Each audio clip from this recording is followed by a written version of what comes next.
नमस्कार दोस्तों, स्वागत है आप सभी का मेरे YouTube चैनल पर। दोस्तों, आज हम देखेंगे वित्त विधेयक के बारे में। वित्त विधेयक बताने के पहले मैं बता दूं कि जो धन विधेयक वाला जो टॉपिक है वो ऑलरेडी कंप्लीट हो चुका है लास्ट वीडियो में। अगर आप लोगों ने उस वीडियो को नहीं देखा है तो मैं डिस्क्रिप्शन बॉक्स और कमेंट बॉक्स में लिंक दे दूंगा, आप वहां से जा करके देख सकते हैं।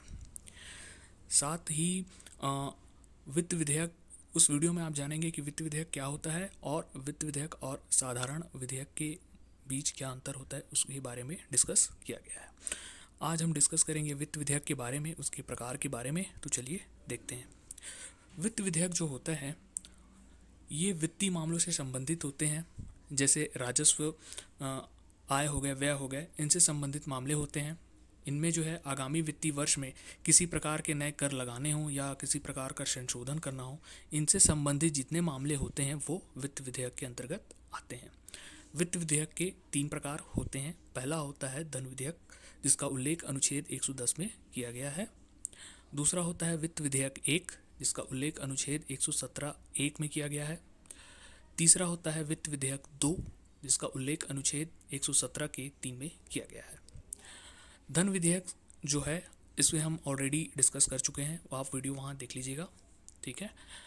अब हम बात करते हैं कि ये जो धन विधेयक है ये क्या है। धन विधेयक जो है वो वित्त विधेयक का ही एक प्रकार है, यानी कि हम यहाँ से ये कह सकते हैं कि सभी धन विधेयक जो हैं वो वित्त विधेयक होते हैं, लेकिन सभी वित्त विधेयक धन विधेयक नहीं होते हैं। वित्त विधेयक धन विधेयक केवल उन्हीं मामलों में होंगे जिनका उल्लेख अनुच्छेद 110 में किया गया होगा, ठीक है। आई होप आपको ये क्लियर हुआ होगा। अब जो वित्त विधेयक 1 और 2 है उनमें थोड़ा सा डिफरेंस है, वो हम आगे देखेंगे क्या है, ठीक है। तो यहाँ से हम देख सकते हैं कि सभी धन विधेयक वित्त विधेयक की श्रेणी में आते हैं। सभी धन विधेयक वित्त विधेयक होते हैं, किंतु सभी वित्त विधेयक धन विधेयक नहीं होते हैं। जैसे मैंने अभी पहले आपको बताया, केवल वही वित्त विधेयक धन विधेयक होते हैं जिनका उल्लेख अनुच्छेद 110 में किया गया है, ठीक है। आई होप ये आपको क्लियर हो गया होगा। अब हम डिस्कस करते हैं वित्त विधेयक 1 के बारे में। वित्त विधेयक 1 जो होता है और जो धन विधेयक होता है वो दोनों ही जो है 2 रूपों में ही समान है। पहला ये होता है कि दोनों को जो है, यानी वित्त विधेयक 1 और धन विधेयक, ये दोनों को ही जो है लोकसभा में ही पेश किए जाते हैं, यानी कि दोनों ही जो है लोकसभा से ही प्रारंभ होंगे, पहला पॉइंट। दूसरा ये समानता है दोनों में कि दोनों को ही राष्ट्रपति की सहमति के बाद ही पेश किया जाएगा। आई होप ये दोनों पॉइंट आपको क्लियर हो गए होंगे। यानी कि वित्त विधेयक 1 और धन विधेयक में सिर्फ 2 ही समानता है। पहला ये है कि दोनों ही जो है वो लोकसभा से ही प्रारंभ होंगे, और दूसरा है कि राष्ट्रपति की सहमति के बाद ही जो है इसे प्रस्तुत किया जाएगा या पेश किया जाएगा, ठीक। बाकी अन्य मामलों में वित्त विधेयक 1 जो है वो साधारण विधेयक की तरह होते हैं, जिसमें राज्यसभा द्वारा जो है स्वीकार या अस्वीकार किया जा सकता है। साथ ही दोनों सदनों के मध्य गतिरोध की स्थिति उत्पन्न होने पर राष्ट्रपति जो है संयुक्त बैठक भी बुला सकता है। यानी कि वित्त विधेयक में संयुक्त बैठक का प्रावधान है। साथ ही राज्यसभा जो है वह इस वित्त विधेयक 1 को स्वीकार भी कर सकती है और अस्वीकार भी कर सकती है।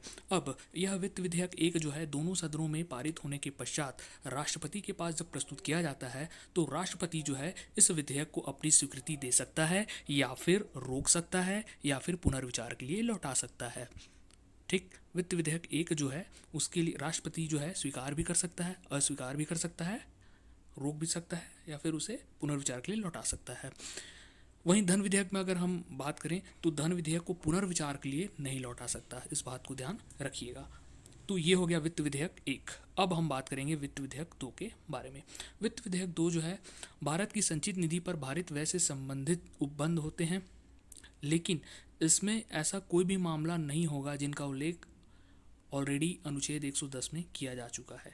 यानी कि भारत की संचित निधि का उल्लेख जो है वो अनुच्छेद 110 में यानी धन विधेयक के अंतर्गत भी किया गया है, तो उनमें अगर कर दिया गया है तो उनको छोड़ करके जो अन्य जो मामले होंगे जो संचित निधि से संबंधित होंगे वो वित्त विधेयक 2 के अंतर्गत आएंगे। बाकी वित्त विधेयक 2 जो है साधारण विधेयक की तरह ही जो है इसकी प्रक्रिया होती है। वित्त विधेयक जो है किसी भी सदन से जो है पुनर्स्थापित किया जा सकता है, यानी कि इसे किसी भी सदन से प्रारंभ किया जा सकता है, चाहे राज्यसभा से पहले प्रारंभ हो या फिर लोकसभा से पहले प्रारंभ हो। साथ ही इसमें जो है किसी भी प्रकार की राष्ट्रपति की सहमति की आवश्यकता नहीं होती है। दोनों ही सदन इसे स्वीकार या अस्वीकार कर सकते हैं। दोनों सदनों के मध्य अगर गतिरोध की स्थिति उत्पन्न होती है तो राष्ट्रपति जो है इस गतिरोध की स्थिति को समाप्त करने के लिए संयुक्त बैठक बुला सकता है। दोनों सदनों से विधेयक पारित होने के पश्चात राष्ट्रपति के पास जब इसे प्रस्तुत किया जाता है तो राष्ट्रपति इस विधेयक को या तो स्वीकृति दे सकता है या रोक सकता है या फिर पुनर्विचार के लिए सदन को वापस कर सकता है। तो ये हो गया वित्त विधेयक 2। वित्त विधेयक 2 जो है ये भी एक साधारण विधेयक की तरह ही होगा, ठीक है। आई होप आपको धन विधेयक, वित्त विधेयक 1 और वित्त विधेयक 2 जो है आपको क्लियर हो गया होगा। प्रश्न में जो है आते हैं जब वित्त विधेयक की बात होती है तो उसमें लिखा हुआ नहीं रहता है कि वित्त विधेयक 1 है या 2 है, तो आपको यहाँ वहाँ ये ध्यान रखना है कि अगर ऐसा नहीं लिखा हुआ है तो उसे आपको बाय डिफ़ॉल्ट जो है वित्त विधेयक 1 मान करके सॉल्व करना है उस क्वेश्चन को, ठीक है। आई होप ये टॉपिक आपको क्लियर हो गया होगा। अगर आपको वीडियो अच्छा लगा होगा तो ज़रूर कमेंट करके बताइएगा। इस वीडियो में फ़िलहाल इतना ही। धन्यवाद।